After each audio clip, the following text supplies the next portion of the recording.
Hi friends. Hi friends. అందరూ బాగున్నారా? బాగుండాలి. బాగుండాలి మీరు చాలా కోరుకుంటున్నాను.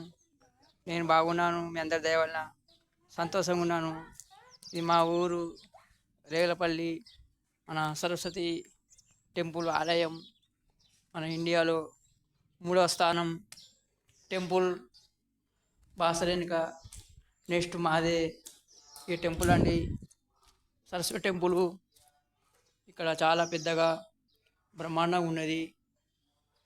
చూస్తున్నారు కదండి, గుట్టలు, చెట్లు, చీమలు, కోతులు అన్నీ అన్నీ బాగుంటాయి, చాలా బాగుంటాయి. సరస్వతి టెంపుల్ అండి. మీరు కూడా ప్రతి ఒక్కరు చూడాలి. మా రేలపల్లి గ్రామం సరస్వతి టెంపుల్ చాలా బాగుంటుందండి, చాలా బాగుంటుంది. ఇదండి చూస్తున్నారు కదా, గణేష్ స్తంభం. ఇది చాలా వరకు బాగుంటుంది friends. Thank you so much, very much.